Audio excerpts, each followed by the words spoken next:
Gostaria agora de passar para a palavra para o padre, muito melhor, tá vendo? Não sei nem dizer o nome. Paulo Ricardo de Azevedo Júnior, de Cuiabá.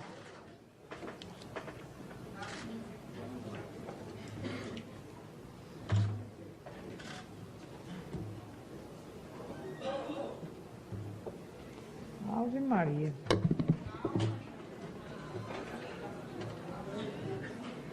O senhor recomenda, é? Boa tarde a todos. Quero, antes de mais, agradecer o convite da comissão, a honra de estar aqui e de, nesta Casa de Leis, realmente debatermos um assunto tão importante para o nosso país, para a defesa verdadeira dos direitos das mulheres e, sobretudo, para aquilo que é a necessidade de que essa Casa de Leis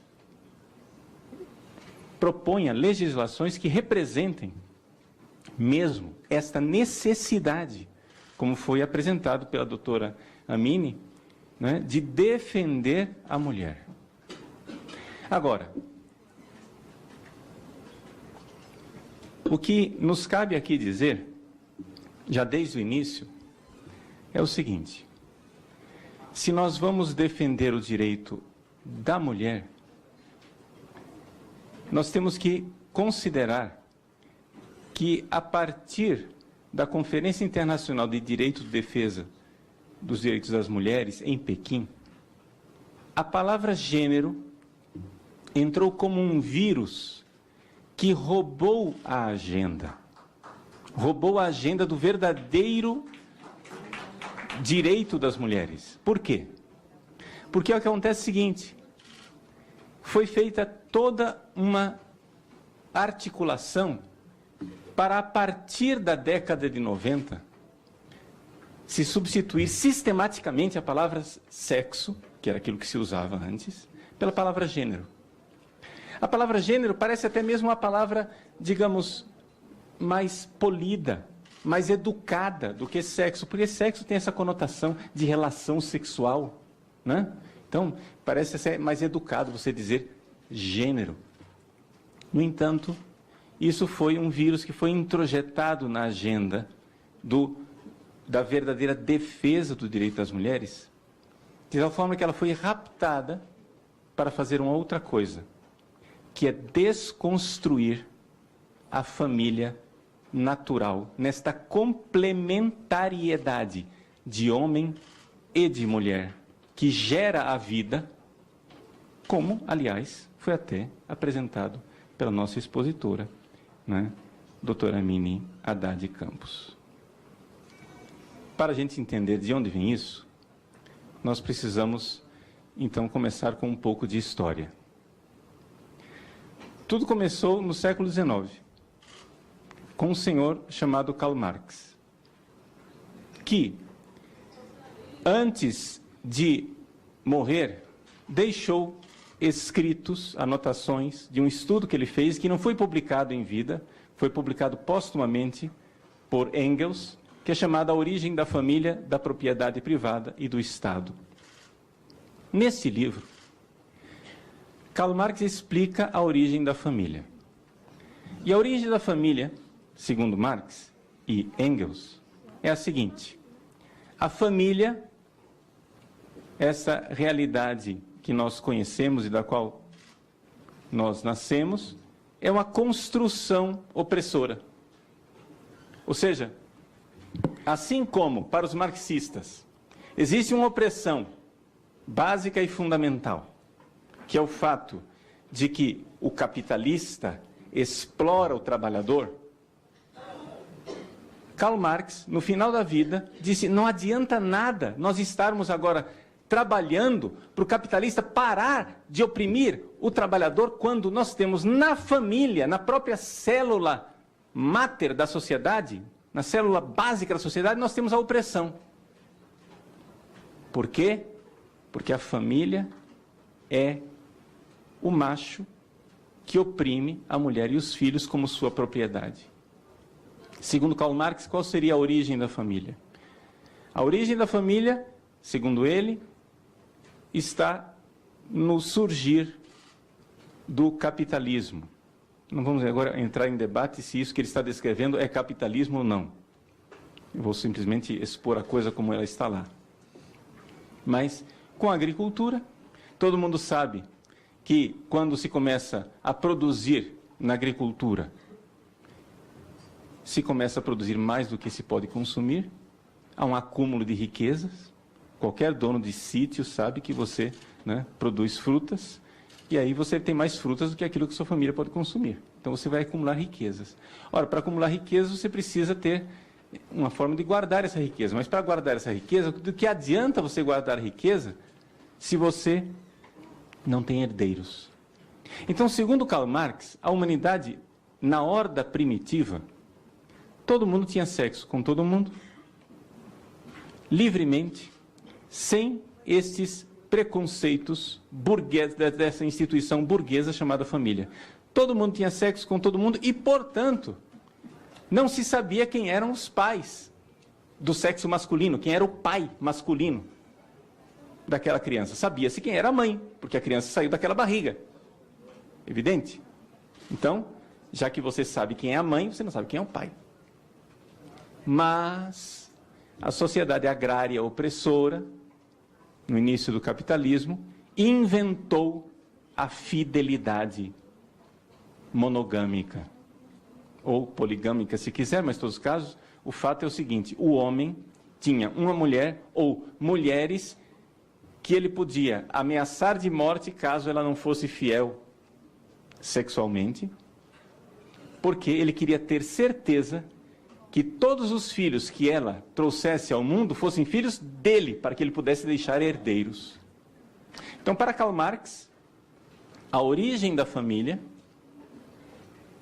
é uma origem opressora em que o homem se coloca como o proprietário da mulher e dos filhos. O pater familias romano, que para Marx é o suprassumo da opressão, ele tem poder de vida e de morte sobre a mulher e os filhos. Portanto, a família precisaria ser destruída, desmontada. Até aqui, Marx simplesmente lançou o grito, o alarme. A origem da opressão capitalista está nesta instituição chamada família. Passaram-se anos, décadas, e isso foi deixado de lado. Por quê? Porque ninguém sabia o que fazer com essa informação. Até que, na década de 60, as pensadoras marxistas feministas surgiram com uma nova onda de feminismo. Essa senhora Kate Millett, com esse livro Sexual Politics, ela apresenta com muita clareza qual era a dificuldade até então. O feminismo, até aquele ponto, ele não tinha conseguido fazer uma revolução. Ou seja, ela diz isso com clareza, no capítulo 4, página 157, que a primeira fase do feminismo terminou em reforma e não em revolução. Mas era necessário revolucionar. Por quê? Porque se nós não mudarmos a estrutura da família, a mulher irá continuar sendo subordinada. É necessário mudar estruturalmente essa realidade chamada família. Na União Soviética, diz ela como estudiosa marxista que era, na União Soviética isso foi tentado. Se tentou, página 168. Não é? Mas o que acontece é o seguinte, ela então diz com toda clareza na página 169, a teoria marxista falhou em oferecer uma base ideológica suficiente para a revolução sexual. Ou seja, estamos de acordo com Marx. A mulher é oprimida pela família, mas nós precisamos de uma base ideológica para desmontar a família. E não temos esse instrumento para desmontar a família. Pois bem, ela então diz, nós temos que concordar com Trotsky, página 170, temos que concordar o seguinte, que os soviéticos falharam miseravelmente, não conseguiram fazer a transformação revolucionária da família. Portanto, diz Trotsky friamente, não se pode, aspas, abolir a família. Nós temos que substituí-la. Tem que colocar alguma coisa no lugar. E o que é que nós vamos colocar no lugar da família? Isso surgiu simplesmente como um clamor. Surgiu simplesmente como uma denúncia. E agora? O que é que nós vamos fazer? Menos acadêmica, mas mais radical ainda do que Kate Millett, é a senhora Shulamith Firestone. Shulamith Firestone, em The Dialectic of Sex, ela diz que nós temos que libertar a mulher da biologia. O que é o ser mulher para Shulamith Firestone? Ela diz que a gravidez é algo horrível, que o parto é algo doloroso e nós temos que promover uma forma de reprodução onde a mulher não tenha mais que se sujeitar à biologia. É necessário fazer algo para mudar essa realidade. Tudo isso aqui foi apresentado, mas não se sabia o que fazer com esse clamor. Está aqui, Marx, Millett, Firestone. Esses autores estão dizendo, a família é a fonte, verdadeiramente a fonte da opressão na sociedade. Nós precisamos desmontar a família. Até que finalmente apareceu, não é? Até que finalmente apareceu o instrumental. O instrumental foi aparecendo aos poucos para resolver esse problema. Uma das realidades que foi apresentada como instrumental foi a escola de Frankfurt. Na teoria crítica da escola de Frankfurt, Marx Horkheimer apresenta, aqui eu tenho o livro, chama-se Teoria Crítica, mas aqui dentro tem um ensaio, não é dele, onde ele fala daquilo que é autoridade e família. Nós não vamos resolver o problema da família se nós não desmontarmos a autoridade da família.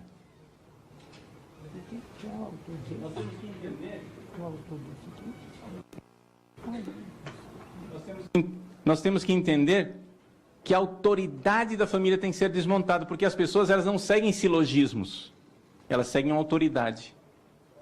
Então, por exemplo, um projeto de lei que foi aprovado aqui nesta casa, como por exemplo a lei das palmadas, da senhora advogada da Xuxa Meneghel.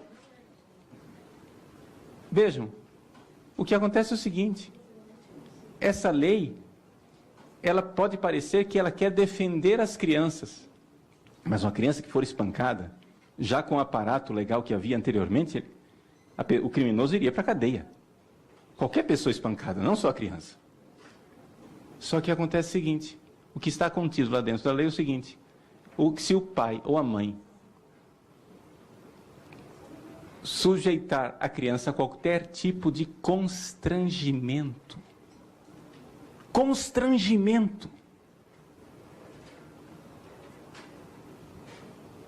esse pai e essa mãe podem ser autuados. Constrangimento, isso quer dizer o seguinte, você já educa a criança desde pequeno a não obedecer à autoridade do pai e da mãe para obedecer à autoridade do Estado. É necessário fazer alguma coisa para que não haja autoridade. Mas isso não é. Isso não é.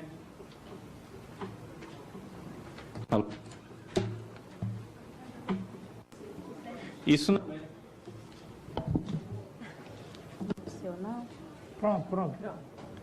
Isso não é o problema principal daqui que nós estamos tratando, que não é a questão da autoridade dos pais, mas é a questão que foi se tentando buscar uma forma de desmontar a família. E essa forma foi encontrada com a teoria do Dr. John Money, né, que é uma teoria completamente maluca. Ela foi vista como um instrumento muito importante pela ideóloga Judith Butler, e isso foi então colocado dentro da Conferência de Pequim, como foi relatado pela Dale O'Leary. Dentro da Conferência de Pequim, se tentou introjetar dentro das resoluções da ONU a palavra gênero. Quando os delegados disseram, mas escuta, por que essa palavra gênero? Por que é que não se diz então logo sexo, já que vocês estão tentando defender as mulheres? Por que é que não se coloca a palavra sexo? E então, foi a grande descoberta. A reação foi tão tremenda contra a palavra sexo, para se substituir a palavra gênero, que então nós descobrimos que a palavra gênero não significava mulher. Ou seja, a agenda de defesa do direito da mulher estava sendo raptada por uma outra agenda. A agenda, porque finalmente eles tinham encontrado a forma de desmontar a família. Um projeto socialista cuja finalidade é desmontar a família natural. A família da qual as pessoas nascem. A família onde o homem e a mulher se unem sexualmente e da qual nascem as crianças. Numa aparente vontade de defender o direito da mulher, o que se estava fazendo era uma outra coisa. Destruir a família. E aqui é que está a realidade e aqui que está o problema. Então, querem defender o direito das mulheres? Faça o seguinte. Quando quiserem defender o direito das mulheres, usem a palavra mulher. Usem a palavra sexo. Mas por que é que os ideólogos e os militantes não vão aceitar que as senhoras legisladoras coloquem a palavra sexo, coloquem a palavra mulher e não a palavra gênero? Por quê? Porque a finalidade não é defender a mulher. A finalidade é raptar a causa da mulher para uma outra agenda. Uma agenda escondida. A agenda de gênero. A agenda de destruição da família natural.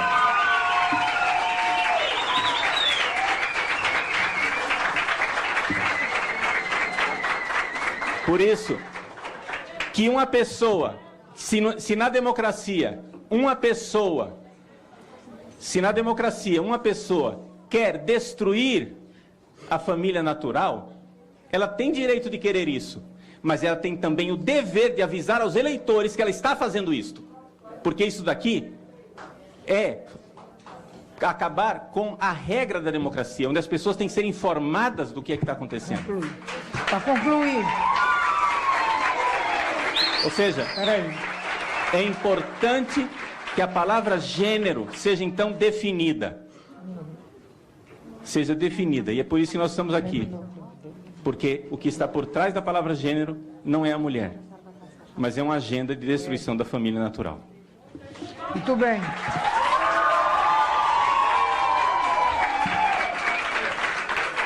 Eu só queria fazer o registro e alinhar o padre Paulo Ricardo, achei muito importante a linha de fala sua, no sentido de trazer, até fiz essa coisa, agenda escondida, que o senhor cita em relação à agenda da ONU, onde a palavra gênero, e aí justifica toda uma apreensão que nós temos aqui na bancada evangélica, católica, uma série de parlamentares, nessa preocupação no conceito família. Por quê? Porque justamente quando se traz essa palavra gênero versus a palavra sexo, ela esbarra numa ausência de definição.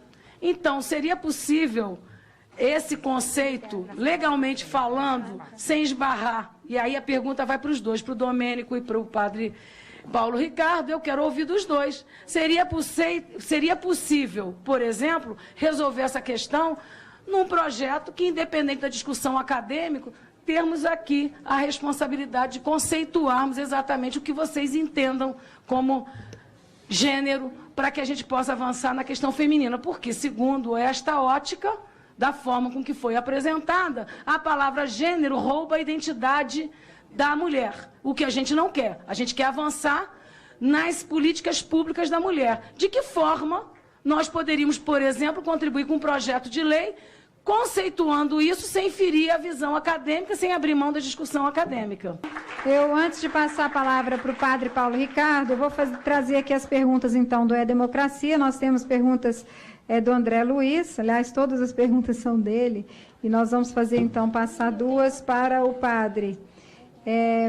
Por que se quer instruir o ensino religioso no BNCC, que é a Base Nacional da Grade Curricular, sendo que o mesmo foi retirado do currículo escolar na década de 80? O que os dois temas têm em comum? Padre Paulo Ricardo, além da pergunta da deputada Soraya, e ele faz uma menção aqui também, que me parece um pouco confusa, mas é importante a gente... O que pode dizer, então, no caso da Noruega, em que foi comprovado cientificamente que a ideologia de gênero é uma falácia? Então, essas são as duas perguntas do André Luiz, e eu passo a palavra, então, para o padre Paulo Ricardo. Muito obrigado, deputada. Eu vejo que existe uma preocupação da parte das parlamentares que são da Comissão de Defesa dos Direitos das Mulheres. Vejo que é uma preocupação imensa da doutora Amine Haddad e de tantas mulheres aqui presentes de defender o direito das mulheres. Eu, em primeiro lugar, fico contente de ver isso, feliz. Sabe por quê? Porque as senhoras realmente creem que existe mulher. E isto parece pouco, mas isto é uma realidade que quebra totalmente a ideologia de gênero. Porque a Judith Butler começa exatamente dizendo que não existe mulher. E isso é... as pessoas não se dão conta que isto é implosão. Por quê? Como o Domênico colocou, se você não tem um sujeito claro do qual você irá defender os direitos, você não vai conseguir defender direito de ninguém. Porque qual é a dificuldade? Porque é que toda a legislação que vocês tentam passar bate na história de gênero e vocês não conseguem defender mulher nenhuma. Por quê? Porque exatamente o conceito de gênero entrou como um vírus linguístico e vocês não vão conseguir aprovar. Porque todas as vezes que a palavrinha gênero aparecer, vocês vão encontrar oposição da população que não é tão ignorante como se pensa. As pessoas estão atentas para essa realidade e exatamente a tentativa de colocar nas nossas câmaras municipais e nos estados, etc., a questão de gênero dentro dos planos municipais, estaduais e do plano nacional aqui, vê que a população brasileira se antecipou aos seus legisladores. Ou seja, o brasileiro está atento para a palavra gênero. A palavra gênero, muita gente da população sabe que isso é uma ideologia e que isso não defende as mulheres. Porque exatamente desconstrói a mulher e diz que mulher não existe. A mulher é uma questão líquida. Então, você vai defender o quê se aquilo não tem identidade? Então, isso vem da onde? Isto vem exatamente de uma ideologia artificialmente produzida. A doutora Liliana Bittencourt mostrou claramente como cresceu exponencialmente a partir da década de 90. Com a Conferência de Pequim, a palavra gênero foi artificialmente colocada nas universidades, nas pesquisas, nos doutorados. Por quê? Porque nós sabemos muito bem que as fundações internacionais estão derramando milhões de dólares em bolsas que trabalhem a questão de gênero. Por quê? Porque as fundações funcionam assim. Eles primeiro, durante 10 anos, eles inventam a ciência, a pseudociência, através de dinheiro que vão colocando nas universidades. Não, eu só subvenciono se for nesse campo aqui. E as universidades que querem o dinheiro abrem as coisas, né? E os estudantes que querem as bolsas abrem as portas. Então, é uma pseudociência feita pelas fundações. E por que é que as fundações querem com isso? Querem desconstruir a questão de família. Eu coloquei aqui claramente, né, qual é a causa final. Ou seja, tanto aquilo que o Domênico colocou, o conceito de gênero que liquidou a questão da mulher, né? Tornou a mulher uma coisa fluida. Então não dá mais para você defender aquilo que você não sabe o que é. Aquilo que a Liliana colocou, que as fundações estão por trás dessa pseudociência, né? Isso daí, por quê? Foi a minha intervenção. Eu coloquei a causa final. Qual é a finalidade? É destruir. Existe uma ideologia que quer destruir a família baseada na natureza diferenciada sexualmente de homem e mulher. Isso quer ser destruído. Por quê? O marxismo que está por trás. Agora, o problema é o seguinte: isso não defende as mulheres e isto, aliás, não defende os homossexuais.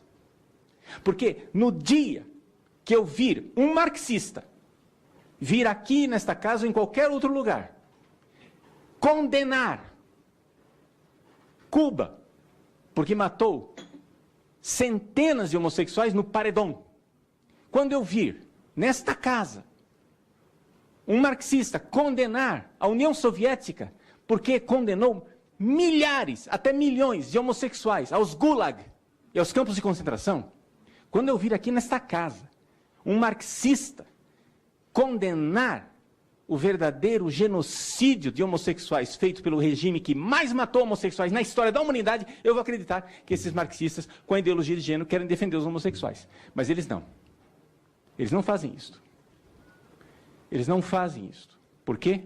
Porque a palavra gênero vai continuar como um vírus ativo. Então, se as mulheres, se as parlamentares, se as mulheres que querem defender o direito das mulheres nessa comissão querem realmente que essas legislações sejam vencedoras, então vamos ouvir o que o povo brasileiro já disse e deixou claro num levante, né, voltando-se para a questão dos planos de ensino, tanto no nível municipal, como estadual, como nacional. Esqueçam a palavra gênero. Joguem esta palavra no lixo, porque ela está sendo usada como um vírus dentro da legislação e está roubando a agenda de defesa das mulheres. Falem de mulheres. Falem realmente do direito e da defesa da mulher. A palavra gênero, ela foi colocada como um vírus. Eu poderia aqui, nós poderíamos falar longamente sobre isso, né? Vocês viram pela bibliografia que eu trouxe, que eu não estou dizendo essas coisas baseado em catecismo, em dogmatismos ou em nada. É simplesmente questão de estudar, gente. Se a gente for estudar, nós veremos que a coisa tem uma origem, tem um pai, tem uma mãe e tem uma finalidade. E a finalidade não é defender as mulheres, não é defender os homossexuais, é destruir a família da qual todos nós nascemos. Porque todos nós nascemos de uma relação sexual entre um homem e uma mulher. Com isso, eu não estou absolutamente condenando, as pessoas, né, que não queiram praticar o sexo dessa maneira.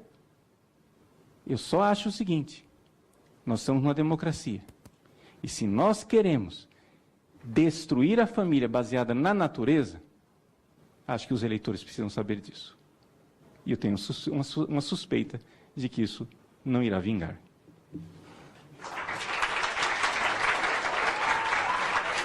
Então, passo a palavra agora ao deputado Jair Bolsonaro, do PSC, do Rio de Janeiro.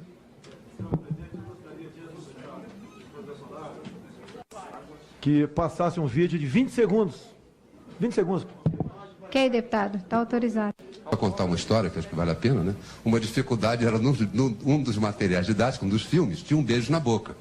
E a gente ficou, um beijo lésbico na boca. A gente ficou uns 3 meses discutindo até onde entrava a língua, né? Então era...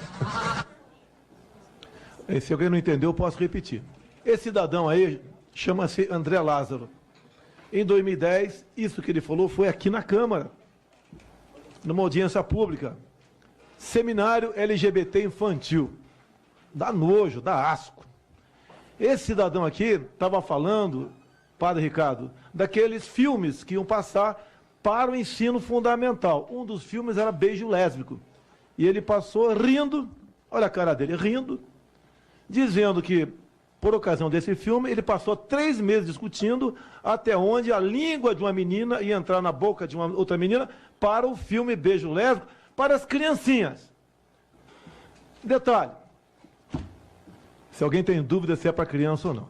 Tem aqui o Plano Nacional de Promoção da Cidadania e Direitos Humanos LGBT. São 180 itens, só vou ler 2. Um até o doutor Domenico vou fazer coro com o que ele falou aqui. Um dos itens, distribuição de livros para bibliotecas escolares com a temática diversidade sexual para o público infanto-juvenil. Definição de infanto, né? Em alguns livros aqui diz que é do nascimento até 10 anos de idade. Não precisa falar mais nada. E um outro item aqui para o doutor Domenico aqui. Outro item. Reconhecer todas as configurações familiares protagonizadas por lésbicas, gays, bissexuais, travestis, com base na desconstrução da heteronormatividade. Não basta apenas eles pregarem para criancinhas que é normal 2 homens e 2 mulheres. Eles têm que dizer também que um homem e uma mulher está errado. Não sou eu que estou dizendo. Isso é uma doença. Eu estive há pouco tempo em Quixadá. Você tem algum cearense aqui, sabe que é um município pobre, paupérrimo. Numa audiência pública sobre desarmamento, um gravatado, advogado da OAB, entrou para me atacar, né?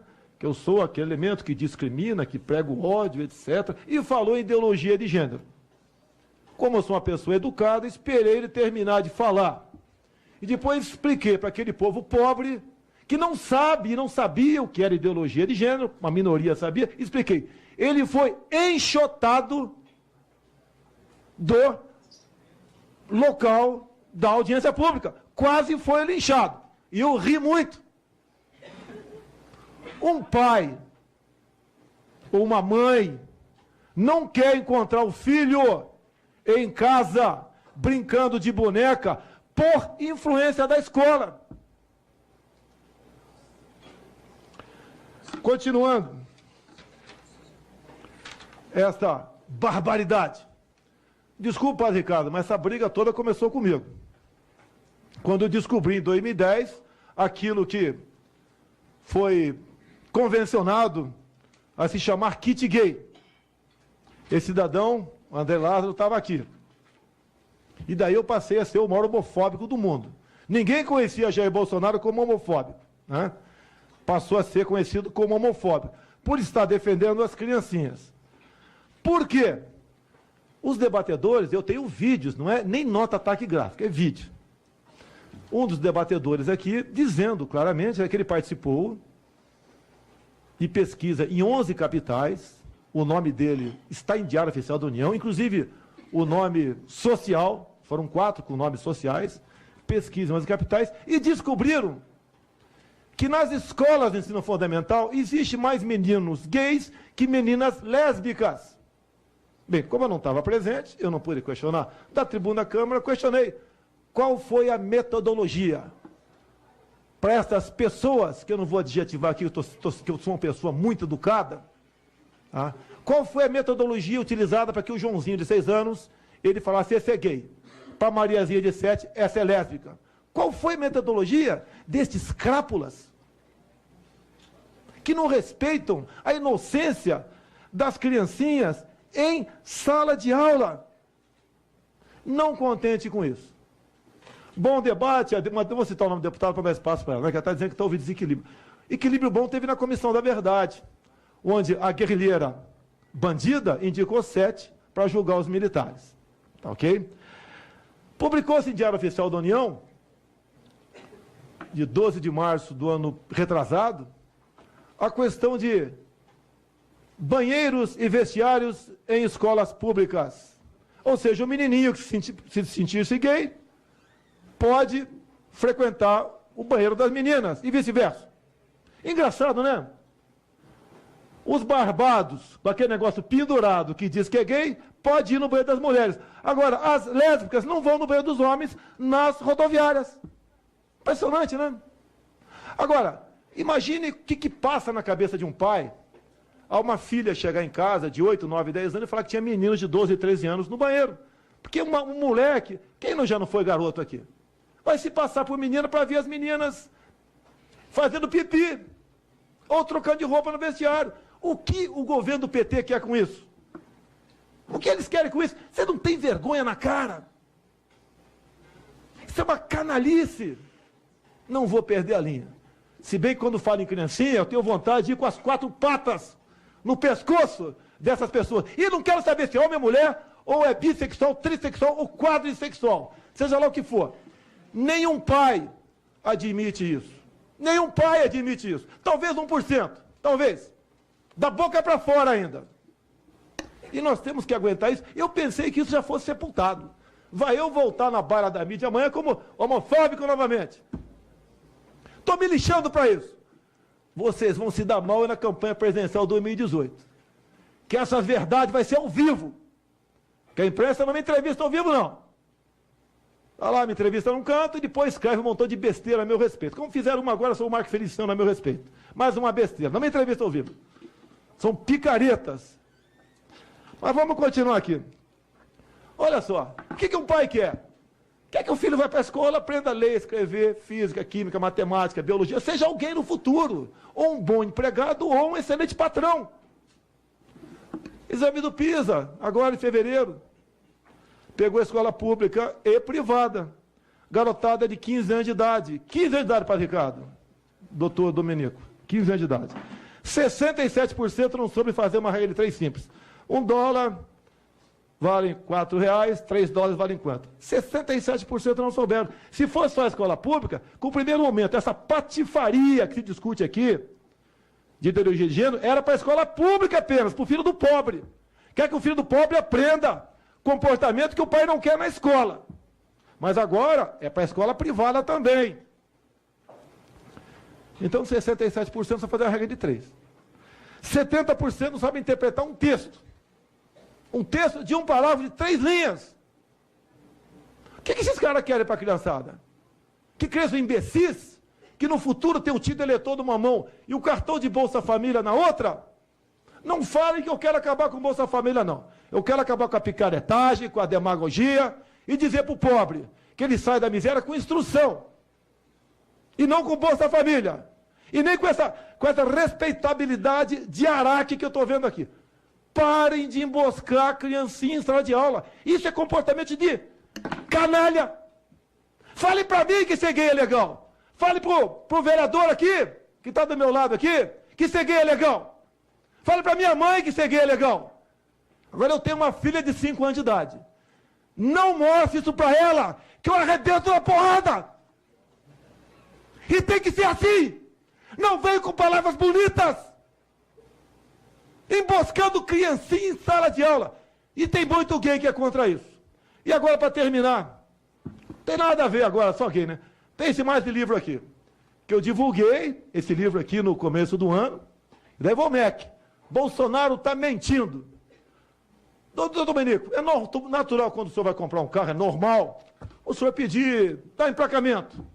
Bota aí um insufilme. É natural. O MEC de Haddad e depois desses outros que não entendem nada de educação, mercadantes, entre os outros que passaram por lá, que o objetivo é dominar a escola, né? Ganha escolas e não quartéis. É muito melhor. Mudou a tática. No passado da luta armada. Dilma tentou e não conseguiu. Agora é no blá blá blá.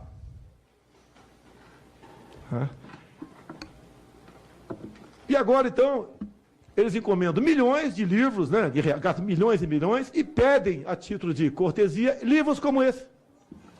Livros como esse aqui. E na parte do meio, só explicar isso aqui, né? Está aqui, ó. Eu vou ler aqui, para não ter dúvida, né? Não tem ninguém menor de idade aqui, mas é para os nossos filhos. Tem uma filha de 5 anos. Cuidado, professora, professor. Se eu der uma pancada numa professora, ensinando para minha filha que ser lésbica é legal, eu vou falar que eu sou misógino. O vai que esse professor é gay, que está previsto aqui, cota para professor gay escola, vai falar que eu sou homofóbico. E se não puder ser na porrada, vai ser de outra forma. Está aqui, ó. Enfia o dedo aqui. Enfia o dedo aqui. Pena que não está colorido. Padre Ricardo, está vendo aqui, Padre Ricardo? Enfia o dedo aqui. Enfia o dedo. Está escrito aqui no livro. Né? Enfia o dedo no buraco do outro lado da folha para fazer o pinto do homem. Tá ok? Tá aqui, ó, a vagina da mulher pro lado de cá. Dobre a folha e dá uma flexionada aí. É isso daqui para os nossos filhos? Isso aqui, Padre Ricardo, não é um estímulo à pedofilia? Porque hoje, se um filho nosso, uma criança de 5, 6 anos de idade, um marmanjo, um patife, não vou citar igual aquele cara que falou aqui, o secretário da alfabetização, mas um patife, começa a mexer nas partes íntimas de uma criança, vamos supor aqui, filha do vereador Heitor, ou filho do vereador Heitor, lá de Fortaleza, vamos supor, é natural essa criança contar para a mamãe e para o papai. A partir do momento que isso passa a ser normal, ele não conta. Escancar as portas para pedofilia. Daí nós vamos no site Humaniza Redes, onde passou por lá a queridíssima Maria do Rosário, que me transformou em réu no Supremo por apologia e estupro. Está lá. Pedofilia não é crime. Está lá. No site, tiraram agora, que mudou de governo, né? O que diz lá, Padre Ricardo? Se nós aqui virarmos a esquina, vamos supor aqui na Câmara, encontrar um barbado, enfiando seu pênis na vagina ou no ânus de uma criança de 5 anos de idade, para ser bem claro, já que o livro esculacha, nós vamos chamar a Polícia Legislativa. Mas ele tem que ser conduzido ao hospital, o cara que estava com o pênis na vagina da criança de 5 anos de idade. Porque lá ele vai ser submetido ao laudo pericial, psiquiátrico, né? E caso ele venha estar sofrendo de transtorno, ele tem que ser levado para um hospital e não para a cadeia. Sabe qual é o nome do psiquiatra para esse cara? Que o Jair Bolsonaro recomenda? Doutor Peixeira. Não podemos ser complacentes com isso. Falo pesado, falo. Tenho imunidade para falar. O Supremo queria caçar meu mandato, porque eu usei a tribuna da Câmara, no Salão Verde, para discutir com uma deputada que estava defendendo um estuprador menor de idade. Pode caçar meu mandato. Estou me lixando para o meu mandato. Não vão caçar minha consciência. E nós temos imunidade para falar. Não é para ficar na vaselina. Mimimi, mimimi, mimimi, mimimi, mimimi. A criança, mimimi, mimimi, mimimi. Porque, segundo não sei quem, não sei da onde, da universidade, da ponta da praia, eu não vou falar qual universidade que é no nome certo, que eu sou educado, falou isso ou falou aquilo. Saudades, Padre Ricardo, quando tinha 8 anos de idade. O Brasil era muito católico, não tinha muito evangelho naquele tempo, né? E tinha um quadro de Jesus Cristo, em todas as casas tinha, na minha tinha, de braços abertos com criancinhas, e embaixo estava escrito, vinde a minhas criancinhas. Hoje os canalhas dizem, vinde a minhas criancinhas, para praticar pedofilia, ou para ensinar-lhes comportamento que nenhum pai admite. Abaixo a canalice. Eu espero que essa seja a última audiência sobre esse assunto, que dá nojo, asco e vergonha, quando nós estamos discutindo aqui, fato que através da lei querem emboscar as nossas criancinhas, querem roubar sua liberdade, querem tirar o prazer do homem, de ver o seu filho crescer homem, ou sua filha crescer mulher. E a minoria que porventura queira ser isso aqui no futuro, que vá ser, mas não seja por influência da escola. Obrigado, senhor presidente.